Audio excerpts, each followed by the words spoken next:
All right, sorry, it's a little bit of a maze coming in here. Thank you all so much for coming out here on a Sunday evening in middle of winter New York City. It's freezing out, but hopefully this film warmed you up a little bit. My name is Eric Davis. I'm thrilled to be here. This is one of my favorite movies of the year. I've watched it 3 times. I love it. I love every second of this film. It is a film about love and family and friendships and ambition and waterbeds. Uh, and I hope that you all had a really lovely experience with it right now.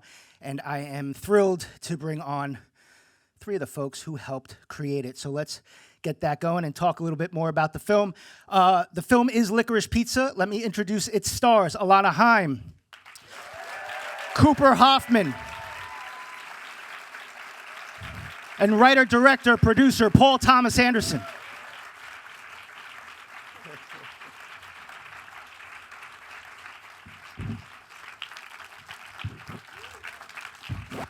Hi, everybody. Thank you, Eric. So first off, I do want to congratulate you on just the success of this film, all of its awards recognition. You know, as we sit here, we are less than 2 weeks out from this film being recognized with multiple Oscar nominations, including Best Picture of the Year, which, yes, go ahead. You know, and so my first question is kind of just like a gut check of how you're feeling in this moment. You know, Alana and Cooper, this is the first film you've ever acted in, and here it is nominated for Best Picture. Like, that's just heady, I think. You know, and so like, how are you feeling in this moment? Mind blown. I mean, we didn't think about anything like that when we were making the movie. We were just so happy every day to be there. And I mean, yeah, mind blown. It's very crazy, and we're very grateful. I mean, I'm very grateful. I'm speaking for you now already. We're very grateful, and it's crazy. It's very crazy. How are you feeling, Cooper? I feel good. I mean, it's very overwhelming. There's a lot going on that, I've kind of been around my whole life, but I've always kind of been in the background, and being on the forefront is a lot different. And I'm blessed to have these 2 along for the ride, but it's definitely a lot. Yeah. Paul, you're no stranger to, awards recognition, but does this one resonate a little bit more for you? It is based on some stories from your youth of characters you grew up with. You're working with, essentially your extended family here. You're all very, very close, and you spend a lot of time together. And so does this one just resonate a little bit more with you? Yeah, for sure. For sure. Yeah. This one definitely feels like we made a home movie and somebody saw it, you know. Maybe in some ways they all do at a certain point, but the dream scenario for this film was that if, 20 summers from now, somebody's programming a drive-in movie theater and it's a hot August night, they'll want to show this film. That was as the ambitions outside of just having the experience. So anything else is, it's fantastic. But the best parts are behind us. Really, as wonderful as all this recognition can be. The joy that we had while we were making it and planning it out, the anticipation of doing it, and then the doing of it, and then the seeing it all come together, and then those first screenings that you have. I mean, I can't explain to you the kind of the nervous energy and the thrill of doing that. Those things will hold sort of long past anything. Stan, we were here in November in this very theater, and then the one next door. It's kind of like the first time anybody had seen the movie. We were just like standing outside, like biting our nails, like nervously staring at the floor. I was remembering it right before we came in. We were a fucking wreck. I mean, we were like, what will they think? What will anybody think? We did this thing. We put ourselves out there. We kind of forgot that people might see it at a certain point. But that's how it should be. It's good. Well, if you could rewind a bit back to the beginning of this project, and you've lived with a lot of these stories for most of your life. They've kind of been with you. I'm sure you're writing them down as you go along. But why now? Why was now the right time to sort of vomit it all out on the screen? Well, that's a good question. And that is true, that I had many of this. I'd been thinking about this story for 20 years and never wrote one word down about it. That's sometimes you do. Sometimes you write stuff down. I never wrote one thing down. I always just kept it in my head and in my heart, and I thought about it, and I thought about it, and I thought about it. And I was writing something else, and this is about 4 or 5 years ago, when I know things are bleak now, but things were real bleak back then. And I was writing a story that was kind of bleak, and it was no fun. And then I just woke up one day, and 20 years of thinking about this, this thing came out. And it wrote itself very quickly. And one of the main reasons was that I had this relationship with Alana, I'd been working with, and it just seemed like a real trigger to kind of tell the story, tell it through her point of view. And it was just, it was like, it just felt right. Everything about it felt right. And then it got even more right when Cooper got involved. And then we were headed right towards the most wonderful summer of our lives. And March 2020 happened. And I think the benefit of that was that that we all had time to sit and think and learn our lines, Alana, you've collaborated with Paul before, your band Haim. You've collaborated on music videos with him. You decide, okay, I'm going to do this. I'm going to take on this project. I've never done this in my life, but I'm going to do it. And you start kind of learning a little bit about your character and who she is. What was, as you were confronted with everything to come, for you, what was the most exciting challenge? Like something that you were like, I don't know how I'm going to do that, but I can't wait to figure it out. Every day was a new adventure, and every day we had new people coming in, and they were all very amazing. And I mean, reading the script, I remember getting it for the first time and being so obsessed with it, and I was so excited. There was never a point in my mind where I was like, I'm not doing this. I always thought that, yes, I'm doing this. I have to do this, of course. The driving was a little scary, I'm not gonna lie. Other than the driving, everything was, I was like, I can do this. The driving, not so much. But no, I was just so excited. It really was a new adventure every day. And I was just so grateful to be there and experience it. I'm a Sagittarius also. I'm like meant for adventure, so. Cooper, Gary is such a complex character. There's aspects of him who are based on a real guy, who was a producer in Hollywood, who had a waterbed company and pinballs, and he was a child actor. There's also an aspect of him who's wise beyond his years. He's an entrepreneur, he's a go-getter, he's a businessman, he thinks very strategically, but he's also a teenager who sort of gets lost in his emotions, and they cloud his judgment constantly, and so, all of these things is very complex in him. I mean, when you were kind of getting to know him, was there something that you learned about him that helped inform your portrayal of him?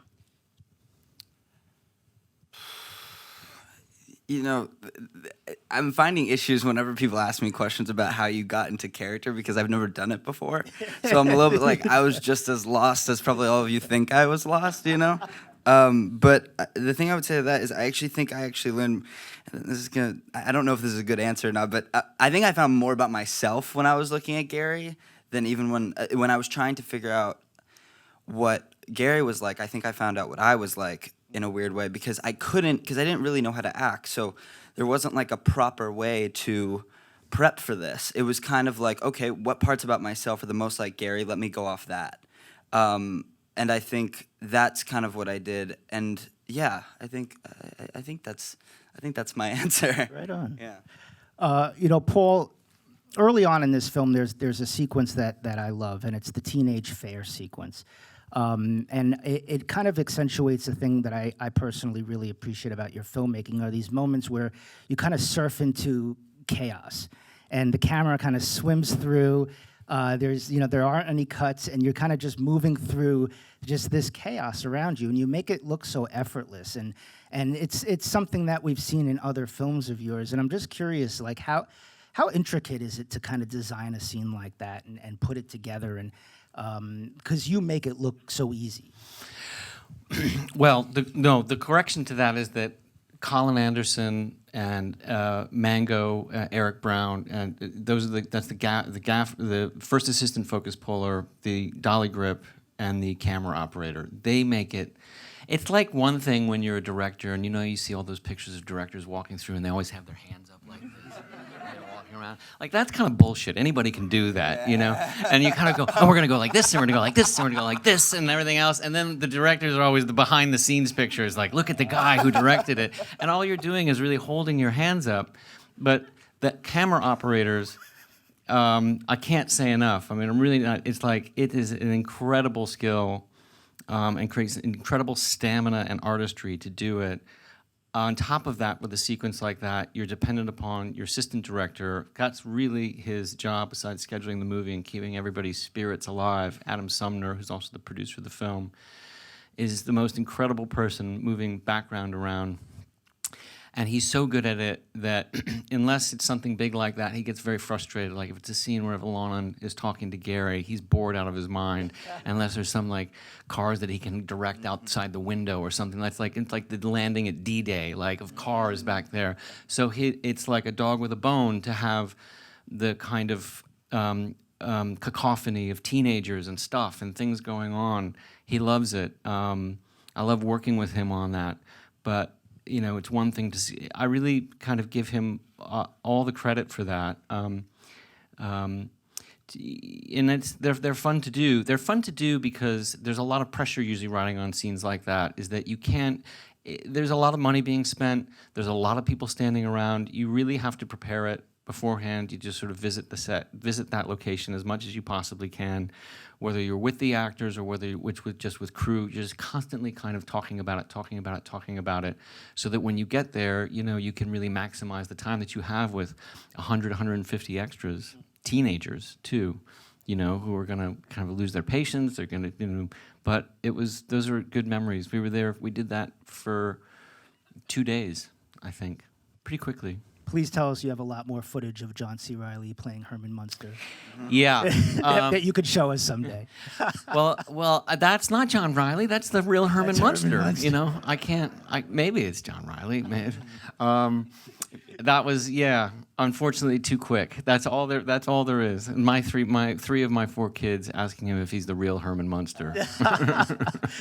Alana and Cooper, that sequence ends with the first of 3 significant beats in this film that really resonated with me. And in each beat, it is punctuated by characters running.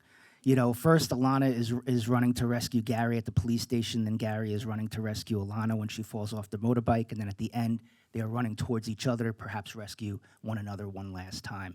And at the end of each beat, their relationship ticks up a notch, it deepens, and there's more depth to it.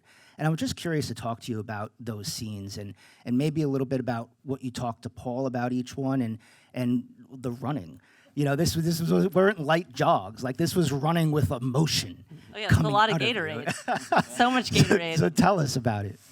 The running, I feel like it happened so naturally. Alana and Gary running towards each other. We talk about it all the time in the Valley. You're always running around trying to figure out what's going on in the neighborhood. And the running was just this thing that, even when I saw the movie for the first time, we did so much running and we always were like, Paul's never going to use this. I feel like that was the consensus, yeah, we're running, but Paul's probably never going to use these shots. And then watching the last sequence of Alana and Gary running towards each other and then it flashing back, it really, it evokes so much emotion. It's like we've gone on this crazy journey and now they're finally, rescuing each other. That's a really great way to put it. But yeah, no, the running was very hard. I am not a runner. I'm also 30 years old. You are not 30 years old. And I had to run in some really fun period 70s shoes. So that was great. But it's so important to the story, and Alana and Gary will always be running. They're still running somewhere in another universe. Cooper, when you were shooting those moments, did you kind of feel the weight of them, especially at the end of each of those moments? And did you talk about that with Paul, about how each moment kind of led to a different level of the relationship between them? No, because I don't. I mean, I'm speaking for you, but I would say that I think the scene. I will say the scene that I was the most stressed to shoot, which was the one where me and Alana are walking on picture day. And Yeah. because, well, first of all, I knew it wasn't going to get cut. I knew we needed that, and so there wasn't any messing that up, you know. But we actually, that was the only day I think me and Paul actually talked about the script before we shot. Every other day was pretty much go do what you think is right, and then we'll fix it. Right? I'm just, is that a little bit off? Maybe I'm paraphrasing a little bit, but that's. You don't remember all those long conversations that we had when we Which were ones? preparing? You know, you'd come up. That was about. Yeah. That was, no, but he's saying right before. Oh, right Not before. right before. Obviously, there was prep beforehand. Sorry. Yes, obviously there was prep beforehand, but like right before. But no, I think I did recognize the kind of. I think I recognized them just because while we were doing them, it felt important. Like it felt very important. Like.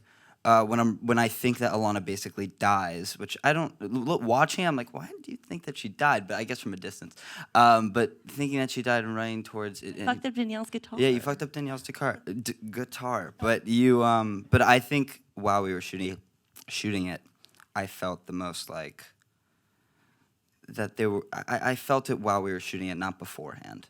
Yeah.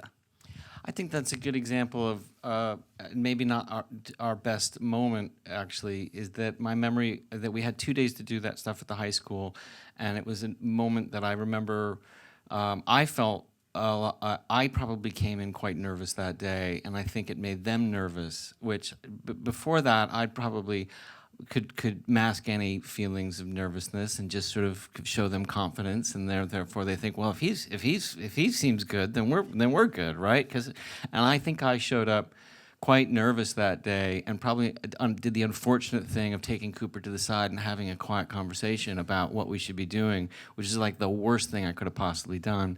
Because I proceeded to watch. We were very stiff for the first half of the day. It was like nothing was coming out right. And I knew that we had 2 days to do it, so I always knew we could come back to it, which was in the back of my mind. But what you saw happen was that we got on to the rest of the scene. There's three real shots in that sequence. The first one, the second one, and the third one, right? And the second one is the middle one in the hallway. We went on to that, and things were getting better.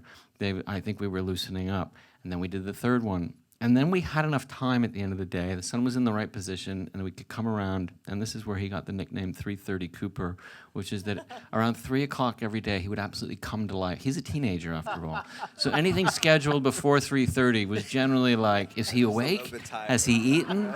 You know? But 3:30 would come on, it would be like spotlight, you know? Like, what the fuck? What happened? Obviously, maybe he ate some like Count Chocula for lunch or something like that. And it was just magical. It was like, well, now we're going to come back tomorrow morning. If 3:30 Cooper could show up at 7 o'clock tomorrow morning, I know it's a little early, and he did. But I think it's a classic example of like, if I show them some kind of nerves, they sense it. It was like animals smelling each other, like, something's up with him today. He's normally so confident. And I think it was this thing of like, you know it's going to be in the movie. Everything else, you're just sort of like, I don't know if this is going to be in the movie. Let's just get on with it, you know. And you play loose. In other words, you just play loose. When you play tight, it's hard. It never quite works. You know, Alana and Cooper, it feels like every single scene, the two of you, even the moment you meet, there's just that instant chemistry there. I'm curious, what was the first thing that you both shot together on this film? What did you shoot in order, or what was the? No, well, do you want to go? Do you want me to go? The first week was John Peters. Oh, wow, so the first thing you shot was that Bradley Yeah, so Cooper the sequence. first week was John Peters. So me and Cooper kind of had the opportunity to hide behind Bradley Cooper and just be like, no one's looking at us in this scene. And we were fine with it. We were like, just look at Bradley Cooper and maybe we'll just slide in and we'll be fine. But then the next place that we went to was when Alana and Gary are fighting for the first time, where, Gary's looking at pinball machines. I'm a politician. And it was crazy because, think about it. That's pretty much very at the end of the movie. And the first scene that we had to shoot was us fighting. And I remember that day so vividly. We were both very nervous because we couldn't hide behind Bradley Cooper anymore. We really desperately wanted him to. We were like, can John Peters come back for this scene and just stand in the back? It'll be fine. But I remember we choreographed the whole thing where we were going in and out, and it was really just me, Paul, and Cooper. We put our heads down and we were like, we got to do this. And when we shot that scene, I mean, the fact that me and Cooper could feed off of each other and feel comfortable enough to not only do the scene, but also to improv, to kind of play around with, cigarette smoke and lighting a match and all these things. We felt free enough to do that at that point. I feel like when we were done, we were like, I think we can do this. Like, I think we're gonna pull it off. and that was such a beautiful moment, even though that's such a sad part of the movie when Alana and Gary finally are just done with each other. It was such a pivotal point in this experience because it made me feel like, I feel like both of us feel like we had the confidence to kind of take on the rest of the movie. That's pretty awesome. I also think having spoken to Alana pretty much every day from the moment we met to the moment we started shooting was very helpful because I felt comfortable enough to talk to Alana, and I think there was in it. I think we just are good friends as well, and so that's kind of the other nice thing. And I don't know if other actors would agree, but I would definitely say it helps a lot when you just trust the other person in real life as well. You trust me. I just have these visions of it being like day 2 and Bradley Cooper's just yelling in your face. About It was petrifying. Alana saying like we hid behind Bradley Cooper. I was like, I'm the only one people are watching because I'm doing so poorly. Like that was my whole thought process. Paul, one of the things that that's so great about the films that you make are the music choices that you put into them, and I'm curious about. Yeah, for sure. For a film like this, are you listening to songs that inspire scenes? Do you write with the music in the back? Do you write the whole thing out and then go to find the music? Just curious to know how music kind of inspires and informs the work. In a big way, obviously, it's especially a film like this where, a lot of it I had my kind of earmarked beforehand, like. July Tree came kind of late, and before we started shooting, but late in the writing process, I came across that one. I said, well, that's a good opener, and if you have that, you feel like you have an opener, and some kind of large signpost in the middle, which would have been the David Bowie track and the Paul McCartney and Wings track, and then if you kind of know where you're heading, like with that Taj Mahal at the end, then those are 3 major signposts. And then everything in the middle is kind of this field day, as we all know and continue to love music of this period. It's like, I don't know what they were smoking, but this music continues to feed us, and there's been so many films made in the 70s, and still there's like bottomless pit of songs that haven't been used. I mean, I think we do use some popular songs from the time, but there's enough songs in there that, it's not even like they're hidden gems. They're there for anybody to find them. They're there, but it's an incredible feeling also to not be exclusive to the period, to use the Bing Crosby version of Accentuate the Positive was nice as Gary's discovering the waterbed. There's a great Chico Hamilton tune that I've been trying to get in a movie for 20 years, and I finally did it. It's called Blue Sands. It's the one that plays, that sort of drum beat that plays underneath the Teenage Fair. I used Chico Hamilton in Boogie Nights. For any Chico Hamilton fans, he was also in Sweet Smell of Success. So I've been obsessed with Chico. I'm trying to get this in. And I've played it in dailies over, I think, like 3 different films, and I've been trying to get it in, and it finally made it. So yeah, it's really fun to, particularly a film that takes place in this time. And then there are things that happen in the editing room where you have a car radio playing something, and you're looking for something that can either be point or counterpoint to what's happening, and yeah, it's great fun. Yeah, it's been a minute since I've been able to do that too, because the other films I've been made recently have a lot of score. So yeah, it was great to do that. When I watch this film, I kind of just want to hang out with everybody and just continue to hang out. It feels like it is kind of a hangout movie, even though it does have a lot of depth. I would define it as a hangout movie. What was the set like? You know, because you are doing this during COVID, but it looked so fun. Like, was it as fun and cool as it looked on screen? And just talk a little bit about what it was like filming this during these crazy times. Oh yeah, it was a blast. I mean, you have to think back to those times. So when we were filming, it was before a vaccine, before anything like that, and all of us were so secluded in our homes. And then all of a sudden, we're shooting a movie, and we're in the 70s, and we're at a pinball palace, and we're around all of our friends and family. I mean, no one could do that at that point. And so being on set every day and seeing all your friends and having my family. I mean, when we shot that Shabbat scene with my parents and my siblings, that was the first time we had family dinner in 5 months. Poor Skylar had to deal with it, but he was a trooper. But I mean, even something like that, when we went to Tail of the Cock,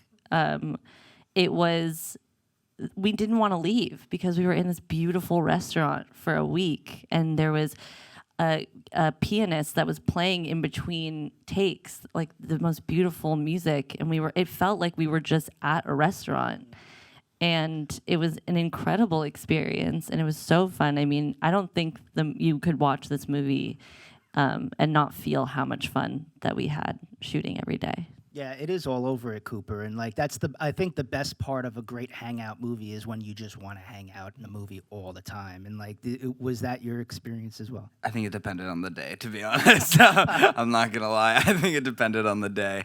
No, but it was very fun. The Pinball Palace was like my happy place.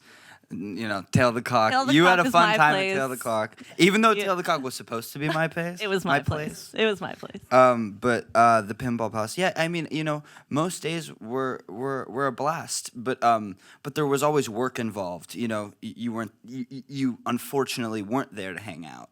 You were there to get a job done. So there was always, when I would start having fun, I'd be like, oh God, I know Paul's watching me. So I have to start working. I have to start acting like I know what I'm doing here. And I think that was more what it was. Well, you can still have fun and work hard. I'm not saying you can't. I'm saying I think I put more pressure on myself because I had never done it before. So I think I was putting pressure on myself as well to be serious sometimes. But I mean, you know, Paul can tell you, I definitely had as much fun as I possibly could. Paul, as you look back at this film now, is there a sequence in it that you're sort of most proud of? Maybe something that you hadn't tried yet as a filmmaker, and you look at it and you're like, oh, I'm so glad I was able to do that here? Oh man, good question. You know, I mean, I'm thinking through a lot of them. You know, the truck sequence, people have really is so much fun to watch with an audience. To feel the energy, and that was something that I remember well because we did start with it and we also finished with it. It was kind of one of those things. It was like the first day of shooting was starting that whole John Peters stuff, and the last thing that we shot was like on an insert stage. We were playing music. We were just getting inserts. We didn't even need sound for, so it was kind of our rap party because you couldn't really have a rap party, but we were shooting at the same time. We were shooting an insert of the empty gas tank, clicking, click, click, click, click, click. And so I think of that, but I see other things that I'm very proud of. I'm particularly proud of the scene with Alana and Danielle in the dugout. Just that very small scene, very quick, but it's something about it. It's makes me quite proud. And then I'm really happy when I see the scene at the beginning between the two of them that we talked about earlier. That after all that kind of hard work, that it comes off. It just seems like there's lines that are coming out of both of their heads. It doesn't seem like dialogue, and I'm very proud when that comes up of the two of them. Really, that it sets the tone quite early for people, and I do get a good sense of pride. You know, you get a sense of pride in your horses. You know, you're like, those are my horses. Look at them go. You know, it's nice that. My favorite Danielle moment is when she says, You shouldn't be so angry. Fuck off. Yeah.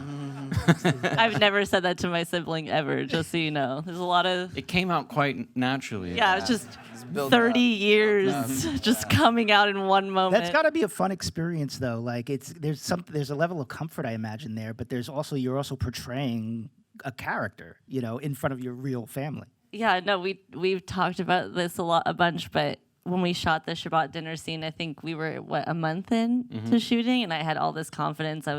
I've been the baby of my family my whole life, and I had all this confidence of, I'm my own person now. I don't need my siblings. And then the Shabbat dinner scene happened, and Paul started laughing. I immediately reverted back to no confidence, baby of the family, trying to fix everything, being like, don't embarrass me, please don't embarrass me, please don't embarrass me. But it was amazing. I mean, having my family be my family my dad is the funniest person that I know. So having him, having this snapshot of him for the rest of my life is the biggest gift. And he definitely wishes he was here. He loves making people laugh. So when he makes people laugh in the crowd, it warms his heart. One day we're going to see shirts with your character on it, and it's just going to say, stop being such a thinker. You're too much of a thinker. Such a thinker. As we begin to wrap up, and it may be a silly question, but I think it's relevant. At the beginning of the opening sequence, Gary yells out, "It's fate. It's fate that I just met you, that we're together, that this brought us together." And I think of the three of you and how you're intertwined in each other's lives outside of this work, and how you met Paul, through your mom. And I have to ask, do you believe in fate, and do you think it was fate that sort of brought you three together for this project? Cooper, I'm going to give that to you, since Gary is the one who yells it out. I think so. The first time I met Alana was at the editing house of Phantom Thread, and I wasn't supposed to be there that day, and I don't know if they were, but, that was the first day I met them. And I think somehow from that day forward, I mean, I know you've been trying to write this for a while, but I think from that day forward something happened, and then it all kind of started coming together. So I think I somewhat believe in fate. Yeah, I would say so. Yeah. Paul, what do you think? Fate has brought us to this stage. This is it. This is what happens. We deserve each other, I guess, for better or worse. And for sure, I mean, I don't know, whoever's here with somebody else, that's this river that we're all on. It brought us here. Just don't try to fight it. just give in, giggle and give in. Let it take you away. That's a good way to go with it. Well, this is a tremendous collaboration, and I hope the three of you continue to collaborate in different ways as artists over the years. Ladies and gentlemen, the film is Licorice Pizza. Alana Haim, Cooper Hoffman, Paul Thomas. Thank you. Anderson. Thank you.